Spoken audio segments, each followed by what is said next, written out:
Details చూస్తే వికారాబాద్ జిల్లా దోమ మండల కేంద్రంలో బీఆర్ఎస్ పార్టీ ఆత్మీయ సమ్మేళన కార్యక్రమాన్ని స్థానిక ఎమ్మెల్యే కొప్పుల మహేష్ రెడ్డి ఆధ్వర్యంలో ఏర్పాటు చేయడం జరిగింది.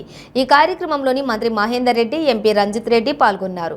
ఈ సందర్భంగా వారు మాట్లాడుతూ తెలంగాణ ముఖ్యమంత్రి కేసీఆర్ ప్రవేశపెట్టిన సంక్షేమ పథకాలు తమను గెలిపిస్తాయని, గత 45 సంవత్సరాల నుండి కాంగ్రెస్, బీజేపీ పార్టీలు చేయలేని అభివృద్ధి బీఆర్ఎస్ ప్రభుత్వం చేసిందని, ఈ 9 సంవత్సరాలలోనే చేసిందని అన్నారు.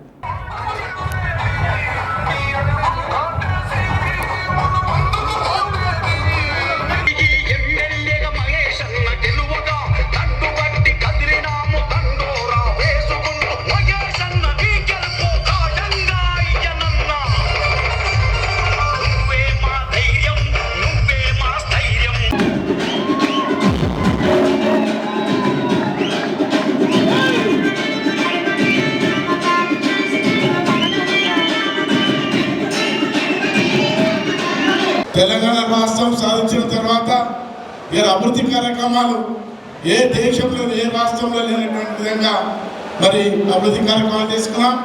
ఈ పరిగి వెనుక ఉన్నటువంటి ఈ మండలంలో కూడా హరీష్ రెడ్డి గారు ఎట్లయితే అభివృద్ధి కార్యక్రమాలు చేసినారో, పోయిన 5 సంవత్సరాలు కూడా పెద్ద ఎత్తున మహేష్ కూడా అభివృద్ధి కార్యక్రమాలు చేసినారు. ఈ అభివృద్ధి కార్యక్రమంతో పాటు మరి వ్యక్తిగతంగా కూడా మరి ఎన్నో సంక్షేమ పథకాలు గౌరవ ముఖ్యమంత్రి కేసీఆర్ గారు ఇస్తున్నారు. ఈ గౌరవ ముఖ్యమంత్రి కేసీఆర్ ఇస్తున్నటువంటి సంక్షేమ పథకాలు దేశంలో ఏ రాష్ట్రంలో కూడా లేదు.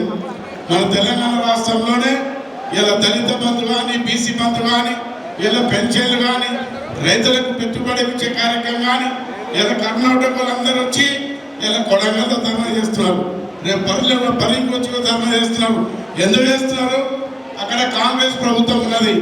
ఇలా తెలంగాణలో ఎవరికి ఇస్తున్నదో అక్కడ కాంగ్రెస్ ప్రభుత్వం ఇస్తలేదు. మాకు కూడా తెలంగాణలో ఎట్లయితే ఇస్తున్నారో అవన్నీ కూడా కావాలని చెప్పేసి కూడా ధర్నా చేస్తున్నారు. రేపు పని కూడా రాబోతున్నారు, రేపు తాండూరు కూడా రాబోతున్నారు. దీని ముఖ్య ఉద్దేశం ఏంటంటే, కాంగ్రెస్ ప్రభుత్వాలు ఉన్న దగ్గరనేమో 6 గ్యారంటీలు లేవు. తెలంగాణలో 6 గ్యారంటీలు చేసి కాంగ్రెస్ వారు అంతా కూడా మోసం చేయడానికి మనం తీసుకొస్తారు. కాబట్టి మీరందరూ కూడా దయచేసి కాంగ్రెస్ వాళ్ళు చెప్పింది ఏం నమ్మకుండా, ఇలా బీజేపీ పార్టీ అయితే లేదది, ఇలా కాంగ్రెస్ పార్టీని ఎవరు నమ్మరు.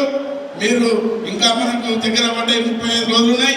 మీరు పెద్ద ఎత్తున మరి మీరు మహేష్ రెడ్డిని గెలిపించాలి. ఇలా ఏదైతే అభివృద్ధి కార్యక్రమాలు కానీ, సంక్షేమ పథకాలు అన్నీ కూడా మరి మీకు గౌరవ కేసీఆర్ గారు ఇస్తున్నారో, మరి మీరు ఓటేసి 5 సంవత్సరాలు కూడా మరి ఎమ్మెల్యేగా గెలిపించినట్టయితే మహేష్ రెడ్డి గారు మీ మధ్యలో ఉండి పనిచేస్తారు. సోదరు యొక్క మాట చెప్పింది.